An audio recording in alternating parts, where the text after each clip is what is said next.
하나님께 영광을 돌립니다. 기도하겠습니다.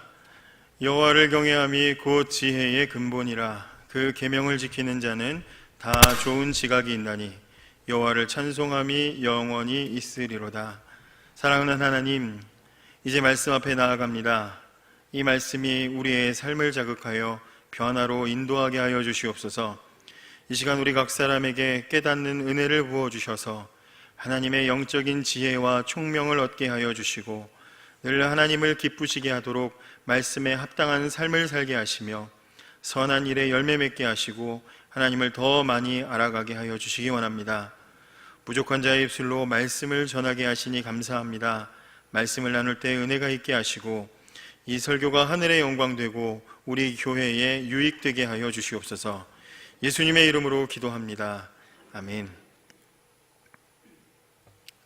오늘은 여호수아 4장 1절에서 7절 말씀을 가지고 은혜를 나누겠습니다. 요즘 뉴스의 사회면을 보는 것은 보기 전에 각오를 한번 다지고 들여다봐야 하는 그런 일이 되어버렸습니다. 상상치도 못할 만큼 끔찍하고 잔인한 일들이 우리 사회 곳곳에서 벌어지고 있다는 것을 알게 될 때 직접적인 피해자는 아니지만 그 사실을 아는 것만으로도 간접적인 상처와 고통을 우리가 받기 때문입니다. 특히 아무것도 모르는 어린아이들이 당하는 끔찍한 일들에 대한 기사를 보고 있노라면 아이를 키우는 부모의 입장에서 너무나 속이 상하고 아플 때가 많습니다.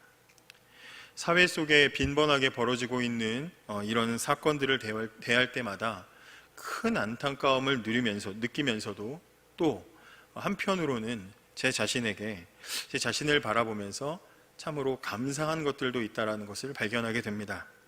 그것이 무엇인가 하면 먼저 좋은 부모님을 만난 것이 나에게 복이구나 라는 생각입니다. 그리고 또 하나, 그보다 더 복된 것은 믿는 부모님을 만났다라는 사실이 저에게 참 복되다라는 사실을 새삼 발견하게 됩니다. 하나님께서 저를 믿는 부모님에게 보내주셔서 어려서부터 교회와 믿음의 가족들 가운데서 자랄 수 있었던 것은 분명히 제 인생의 복 중에 복인 줄 믿습니다. 이런 생각을 하면서 감사한 마음을 가진 가운데 제 마음 한켠에 드는 또 하나의 생각이 있었습니다. 그것은 저는 이렇게 좋은 부모님, 믿는 부모님 만나서 복을 누린다라고 생각하는데, 그렇다면 과연 제 자녀들도 저처럼 나도 좋은 부모 만나고 좋은 믿는 부모 만나서 감사하다, 제 자녀들은 그렇게 생각할까라는 것입니다. 사랑하는 여러분, 여러분의 가정은 어떻습니까? 우리 자녀들은 나는 참 좋은 부모 만나고 그것도 믿는 부모 만나서 감사하다, 그런 마음으로 여러분의 자녀들은 살고 있습니까? 우리가 좋은 가정, 믿음의 가정으로 그래서 자녀들이 참 좋다라고 생각할 수 있는 그런 가정을 만들어주고 있습니까? 저는 오늘 이 시간을 통해서 다음 세대를 살아갈 우리 자녀들에게 과연 우리가 무엇을 남겨주는 것이 좋은지를, 하나님의 뜻이 무엇인지를 나누어 보려고 합니다. 그래서 이 시간을 통해서 다음 세대를 위해 우리가 물려줄 수 있는 최고의 유산인 믿음의 유산, 신앙을 물려주기로 결단하는 시간이 되기를 원합니다. 사사기 2장을 보면 우리를 당황하게 만드는 구절을 만나게 됩니다. 혹시 준비되셨으면 보여주시겠습니까? 사사기 2장 7절부터 10절을 한번 같이 읽어보겠습니다. 시작. 백성이 여호수아에 사는 날 동안과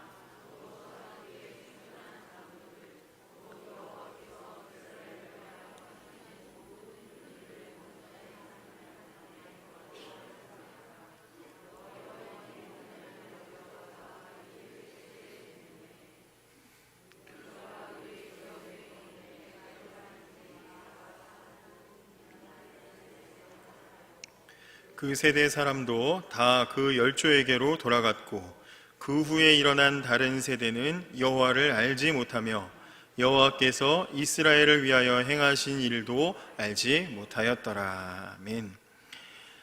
성경은 여호수아의 뒤를 이어서 등장한 세대가 하나님을 전혀 알지 못하며 하나님께서 이스라엘을 위해서 하신 일도 전혀 알지 못하는 다른 세대가 나타났다라고 말해주고 있습니다.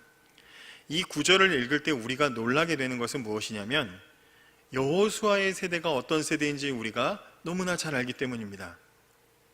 여호수아가 누굽니까? 무려 모세의 후계자로 이스라엘 백성을 이끌었던 사람이 여호수아죠. 모세가 하나님을 잘 믿은 것처럼 그 다음 세대를 이끌었던 여호수아도 하나님을 잘 믿었고, 하나님께서 모세와 여호수아의 시대에 그들과 함께 해주셨다는 것을 우리가 잘 알고 있습니다. 그런데 그 뒤를 이어서 나타난 세대는 하나님을 알지 못하는 세대가 나왔다 이 말이죠.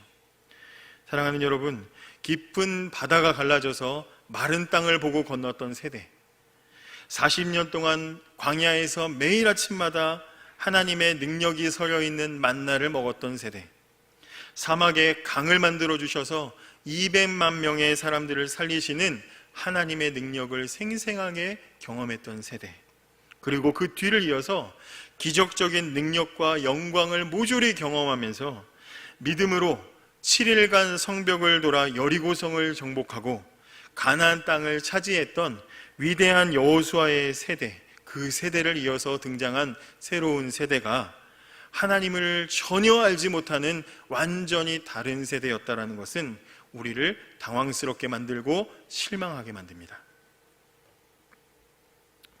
제가 타고난 것이 몇 가지가 있는데 그 중에 가장 뚜렷한 것은 제 체질입니다. 체질. 저는 아버지의 유산을 일찍 받아서 알레르기 비염 체질을 가지고 태어났습니다. 알레르기 비염 겪어보신 분이 아니면 웃음이 안 나는 겁니다. 이거 웃을 일이 아니고요. 아침에 일어나면 봄철에는 눈 비비고 막 손이 막 눈에 들어갈 정도로 비벼야 될 정도로 가렵습니다. 뭐 재채기 막 하고 그냥 난리가 납니다. 체온이, 온도가 조금만 추워도 또 꽃가루가 날려도 그냥 먼지만 있어도 난리가 나는 게 알레르기 체질인데 제가 아버지한테 이걸 물려받았습니다. 그런데 신기하게도 제가 이 체질을 제 자식들에게도 물려줬어요. 그래서 제 아이들도 알레르기 체질을 가지고 있습니다. 비슷한 체질을 가지고 있습니다. 근데 아버지나 저나 물려주고 싶지 않았는데도 희한하게 자연스럽게 이 체질을 닮아 있습니다. 여러분, 여호수아 이후로 하나님을 모르는 다른 세대가 나왔다는 이 성경의 증언을 통해서 우리가 받을 수 있는 교훈이 있습니다. 그것이 무엇입니까? 우리 신앙이 후손들에게 자연스럽게 전해지지 않는다는 것이죠. 알레르기 체질은 전해주고 싶지 않아도 자연스럽게 자식들에게 물려지는데 우리의 신앙은 아무리 물려주고 싶어도 자연스럽고 당연하게 전해지지 않는다는 데 문제가 있습니다. 우리가 아무리 탁월한 신앙의 내용과 경험을 가지고 있는 세대라고 해도 우리 다음 세대는 우리와 전혀 다른 세대로 나올 수 있는 일이 얼마든지 일어날 수 있다고 성경이 우리에게 말해주고 있는 것이죠. 사무엘상 2장 12절은 그런 우리의 경각심을 일깨워주는 말씀입니다. 엘리의 아들들은 불량자라 여호와를 알지 아니하더라. 엘리 제사장은 당시 이스라엘을 지도하던 리더였습니다. 하나님의 백성을 이끌던 리더가 엘리였습니다. 그런데 그 아들들은 불량자였고 하나님을 알지 못했다라고 성경이 확실하게 못을 받고 있습니다. 얼마나 악행을 저질렀는지 하나님께서 엘리 제사장 집안을 저주 내리셔서 하루아침에 그 집안의 대가 끊어진 것을 우리는 기억하고 있죠. 근데 또 어떤 분들께서는 그래도 엘리 제사장은 성경에 그 신앙도 별로 좀 부정적으로 나와 있고 아버지 신앙이 별로 안 좋으니까 자식들한테 안 좋게 갔겠지. 아버지 신앙이 좋으면 자식 신앙도 좋겠지. 우리가 그렇게 생각할 수 있습니다. 그러나 조금만 더 뒤로 보시면 사무엘상 8장 3절에 이런 기록이 있습니다. 그 아들들이 그 아비의 행위를 따르지 아니하고 이를 따라서 뇌물을 취하고 판결을 굽게 하니라. 이게 누구 얘기인지 아십니까? 사무엘의 이야기입니다. 우리가 잘 아는 사무엘은 엘리 제사장과는 비교가 되지 않는 인물이죠. 그의 손끝에서 왕이 둘이나 세워졌고 하나님께서 이 나라의 위기 속에 미스바 대각성 집회를 이끌게 하셔서 하나님이 그 민족을 구원하는 역사의 산 증인이고 능력의 산 증인이죠. 이런 위대한 신앙의 역할들을 했던 이 사람의 자녀들도 올바른 모습이 아니었다 이 말이죠. 그런 대단한 사람의 자식이었으면 신앙이 훌륭해야 되는데 그 아들들은 아버지의 뒤를 이어서 지도자가 되었지만 아버지처럼 하나님의 뜻으로 판결하지 않고 뇌물을 받으면서 판단을 굽게 해서 백성들의 원성을 사게 됩니다.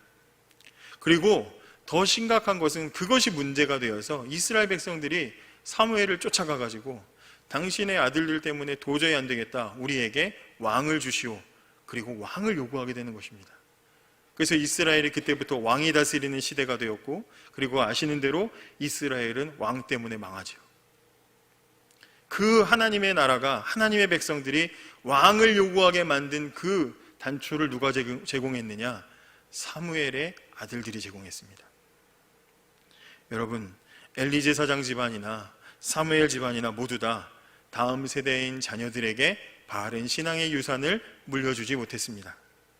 어디 이 두 사람뿐입니까? 아담이나 노아나 다윗도 다 자식 농사에 실패했던 사람들이죠. 신앙은 절대로 다음 세대에게 당연하게 전해지지 않습니다. 그러므로 아무리 부모님의 신앙이 좋다고 해도 저절로 자녀들의 신앙이 좋아질 리가 없다는 것을 꼭 기억하시기 바랍니다. 사랑하는 여러분, 믿음은 절대로 자연스럽고 당연하게 되물림되지 않습니다. 반드시 앞선 세대가 최선을 다해서 전해주려고 노력하고 애써야 합니다. 그렇다면 우리는 어떻게 해야 다음 세대에게 올바른 신앙을 전해줄 수 있을까요? 다음 세대를 위한 신앙의 유산을 어떻게 남겨야 하는지 그것을 알려주는 사건이 바로 오늘 우리가 읽은 본문의 이야기입니다. 간단하게 보면 오늘 본문은 여호수아가 이끄는 이스라엘 백성들이 요단강을 건넌 직후에 일어났던 일입니다. 이스라엘 백성들이 홍해를 건널 때는 갈라진 바다에 마른 땅이 나오고 거기를 건넜지만 요단강은 어떻게 건넜습니까? 언약궤를 맨 제사장이 아직 물이 차 있는데 그 강물을 첨벙첨벙 밟고 들어가니까 저 멀리서부터 강물이 쌓이기 시작해서 마치 댐이 있는 것처럼 물이 쌓여서 물이 더 이상 흘러오지 않아서 강 바닥이 드러나고 그리고 건넜습니다. 이때 하나님께서는 12지파의 대표들을 하나씩 나오게 해서 강물 속에 발을 담근 그 제사장들이 딛고 서 있던 그 돌을 하나씩 가지고 나와서 그것을 가지고 가나안 땅에 들어가라고 명령하셨습니다. 그게 6절이죠. 이것이 너희 중에 표징이 되리라. 후일에 너희 자손이 물어가로되 이 돌들은 무슨 뜻이뇨 하거든 그들에게 이르기를 요단물이 여호와의 언약궤 앞에서 끊어졌었나니 곧 언약궤가 요단을 건널 때에 요단물이 끊어졌으므로 이 돌들이 이스라엘 자손에게 영영한 기념이 되리라 하라. 하나님은 이스라엘 땅 어느 한 곳에 12돌을 쌓아놓고 나중에 후손들이 그 돌을 보면서 이 돌이 뭐예요? 라고 물어보면 요단강에서 너희가 경험했던 것을 알려주라고 그렇게 말씀하셨습니다. 그러니까 쉽게 말해서 오늘 이 본문의 하나님의 명령은 하나님께서 이스라엘 사람들이 그 후손들에게 하나님이 어떤 일을 하셨는지를 전해줄 훌륭한 시청각 도구를 만들라고 하신 이야기죠. 여러분, 여기서 알 수 있는 게 무엇입니까? 우리 하나님이 무엇을 원하시는지 우리가 알 수 있죠. 우리 하나님은 그 세대뿐만 아니라 그 세대가 지난 다음 세대에게도 신앙을 물려주고 가르쳐주기를 원하고 계신다는 것을 우리가 알게 되죠. 하나님은 우리가 다음 세대에 어떤 것보다도 신앙의 유산을 물려주는 것을 기뻐하시는 줄 믿으시기 바랍니다. 그러면 다음 세대를 위해서 우리가 어떻게 신앙의 유산을 물려줘야 할까요? 오늘 함께 보신 본문 속에는 중요한 3가지의 규칙과 방법이 소개되어 있습니다. 첫 번째로 우리는 후손들을 위해서 먼저 체험하는 신앙을 물려줘야 합니다. 1절에 보시면 온 백성이 요단 건너기를 마침에 여호와께서 여호수아에게 일러 가라사대 그렇게 되어 있고요. 그리고 6절 보시면 이것이 너희 중에 표징이 되리라 후일에, 이러면서 이제 말씀을 하고 계십니다. 하나님께서는 요단강을 기적적으로 건넌 후에, 이스라엘 백성들이 요단강을 기적적으로 건넌 후에 그들에게 이 경험한 것을 소개해 주라고 말씀하셨습니다. 요단강을 체험한 후에 그 체험을 소개해 주라고 말씀하셨습니다. 다시 말해서 하나님은 부모 세대가 먼저 하나님의 능력과 영광을 생생하고 충분하게 체험하고 그 생생한 체험을 자손들에게 들려주기 원하신다는 것이죠. 그러므로 다음 세대, 자녀의 세대에게 바른 신앙을 물려주기 위해서는 반드시 먼저 무엇이 필요합니까? 앞서 있는 우리 부모님 세대가 하나님의 능력을 체험하며 살아야 하는 것이죠. 생각해 보십시오. 여호수아 세대가 뭘 믿고 갈라지지도 않은 아직 물이 가득한 강에 여호수아의 세대가 뭘 믿고 발을 담그겠습니까? 갈라질 줄 믿고 담갔겠죠. 그 믿음이 어디서 나왔겠습니까? 그 부모 세대가 홍해를 건넌 세대이기 때문이죠. 여호수아 시대의 사람들은 출애굽 2세대입니다. 그들은 어려서부터 광야에서 생활하면서 홍해를 가르시고 그 민족을 건너게 하신 하나님에 대한 생생한 증언을 부모님으로부터 들었겠죠. 들으면서 자랐겠죠. 그리고 또 거기에 보태서 광야 40년 동안 매일매일 먹이고 입히시는 하나님을 경험했던 사람들입니다. 부모로부터 생생한 신앙의 경험을 듣고 본인들도 경험한 사람들입니다. 기독교는 보는 종교고 체험하는 종교입니다. 머리로만 배운 사람은 문제를 만났을 때 당황하고 어떻게 해야 될지 멈칫하겠지만, 잘 아시는 대로 몸에 그것이 익어 있는 사람들, 경험해서 온몸에 그것을 체득하고 있는 사람들은 문제를 만나도 즉시 행동하지요. 요단강 앞에 선 이스라엘 백성들은 생생하게 하나님의 능력을 체험한 체험적인 신앙을 가지고 있었던 사람들입니다. 그러니 요단강 앞에 서도 전혀 당황하지 않고 갈라지지 않은 물이라고 할지라도 언약궤를 메고 첨벙첨벙 믿음으로 그 속으로 들어갈 수 있었던 것이죠. 사랑하는 여러분, 다음 세대에게 신앙의 유산을 남기려면 앞선 우리 세대가 하나님의 능력을 체험해야 합니다. 우리도 경험하지 못한 하나님을 전할 수는 없는 것입니다. 그런 의미에서 저는 항상 우리의 어르신 세대, 머리가 희끗희끗하신 우리 어르신들, 우리 권사님들, 우리 장로님들 세대에 빚을 지고 있다고 생각합니다. 우리 어르신들은 그동안 급변하는 시대를 살아오시면서 나라의 위기 때마다 기도하셨고 가정의 위기 때마다 기도하셨죠. 어려움 속에서도 소망을 붙잡고 우는 아기 등에 업고 예배당 한켠에 가셔서 무릎 꿇고 기도하면서 자리를 지키신 분들이 우리 어르신들이시죠. 지금도 나라의 위기나 여러 가지 문제를 가지고 가장 많이 기도하시는 분들 누굽니까? 우리 앞선 어르신 세대들입니다. 왜 그럴까요? 이분들에게는 체험적인 신앙이 있기 때문이죠. 지금까지 살아오시면서 놀라운 하나님의 은혜를 체험하셨기 때문에 이 어르신들은 지금도 아무도 지키지 않는 이른 새벽, 늦은 밤, 대낮에 예배당을 채우고 계시는 것입니다. 사랑하는 여러분, 하나님의 능력과 은혜를 먼저 충분히 체험하고 전해주는 저와 여러분이 되기를 원합니다. 두 번째로, 신앙을 물려주는 일은 함께 책임져야 되는 일이라는 교훈을 받습니다.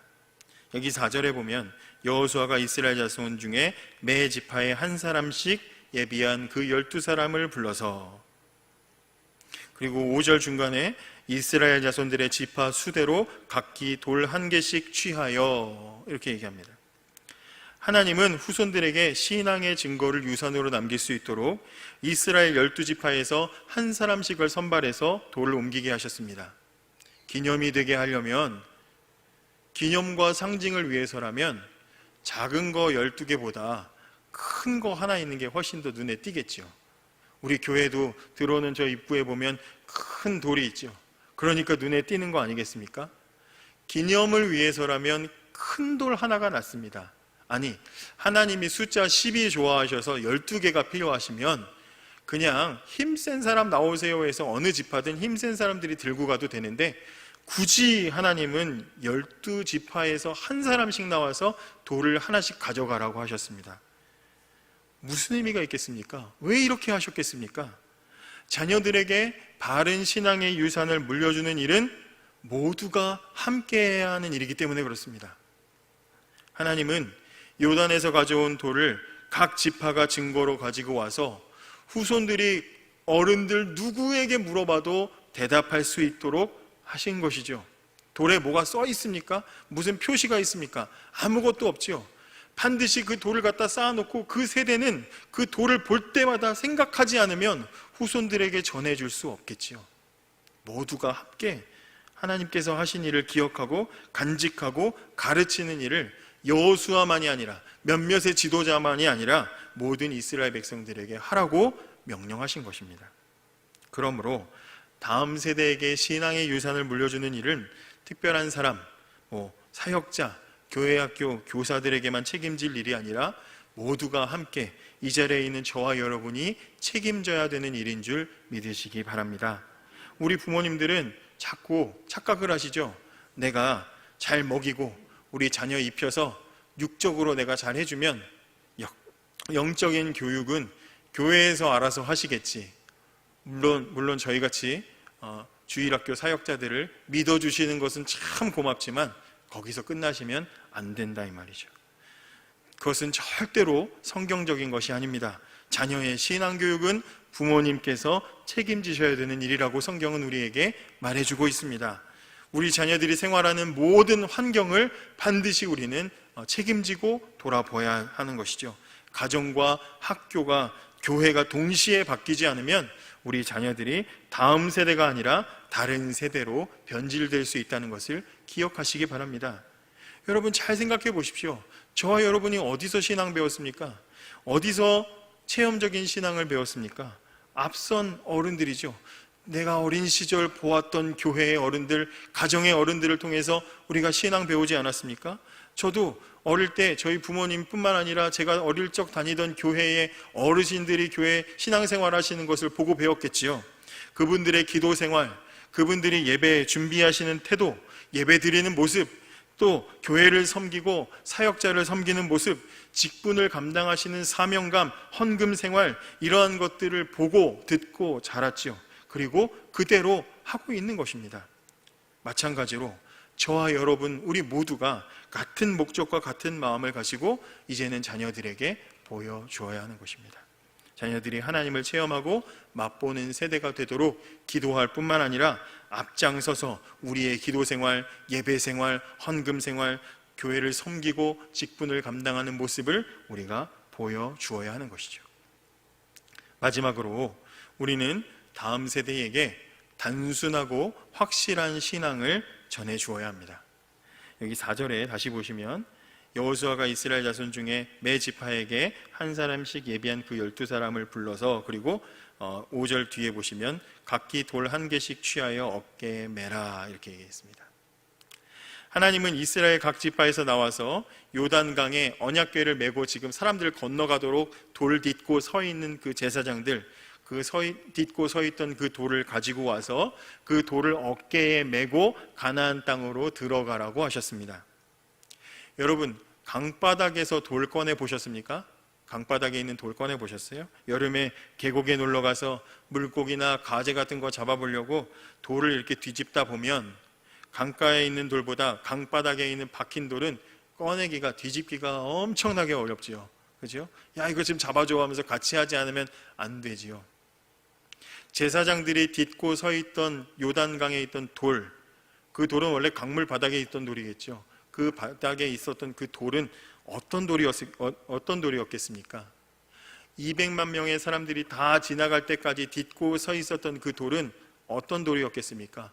좁은 돌이 아니라 넓고 큰 돌이었겠죠. 넓고 큰 돌이었을 겁니다. 게다가 아주 무거운 돌이었을 겁니다. 왜 그렇습니까? 요단강은 무슨 우리나라 한강처럼 넓거나 깊은 강이 아닙니다. 얕고 물살이 상당히 급하고 또 물 폭이 굉장히 쉽게 불어났다가 줄어드는 그런 강입니다.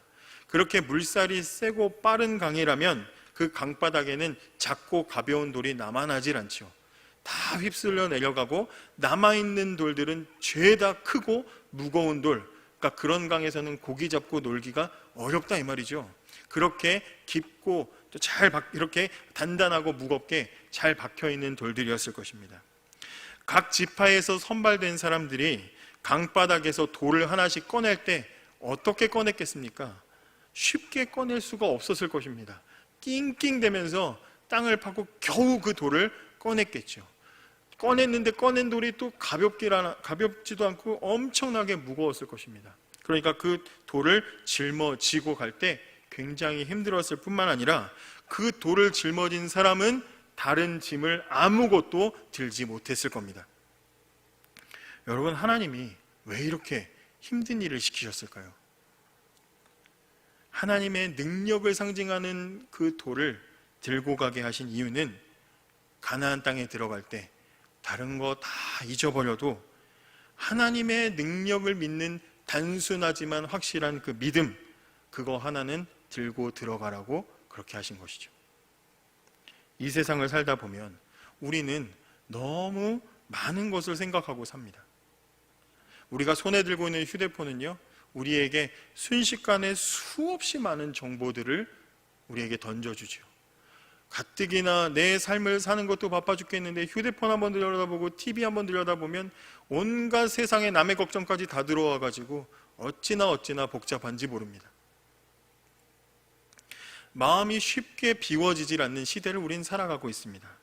그럴 때 이 무거운 돌덩이처럼 단순하지만 분명한 신앙 하나만 딱 붙잡아 버리면 그 순간 복잡했던 세상의 문제들이 다 단순해지면서 우리는 충분히 이 세상을 감당할 수 있게 되는 것이죠. 복잡한 세상 속에 다양한 문제들 속에서 불안하고 답답하고 두려워하고 있을 때 시편의 시인이 우리에게 뭐라고 말합니까? 내 영혼아 어찌 낭망하여 불안해하는고 너는 너의 하나님을 바라라. 사랑하는 여러분, 하나님께서 이스라엘 백성들을 광야 40년 살게 하셨는데 광야 40년 사는 동안 이스라엘 백성들이 무엇을 배웠습니까? 그들이 배운 게 뭡니까? 광야에서 40년 살면서 드디어 고상한 하나님의 뜻과 윤리적인 목적을 깨달았노라, 뭐 그랬습니까? 광야 40년 그렇게 고상한 거 배우지 못했습니다. 광야 40년 동안 이스라엘 백성들이 배운 것이라고는 하나님 붙잡으면 살고 하나님 버리면 죽는다는 이 단순한 거 하나 배웠습니다. 그거 배우는데 40년 걸렸습니다. 그러면 시간이 아깝지, 그거 40년이 뭐야, 한 1년이면 배울 텐데 40년이나 그렇게 하나님은 낭비하셨을까? 과연 그렇습니까? 그렇지 않습니다. 모세가 출애굽한 이스라엘 백성들을 데리고 출애굽을 하다가 홍해를 탁 만났습니다. 눈앞에 홍해가 있습니다. 뒤에는 애국 군대가 쫓아옵니다.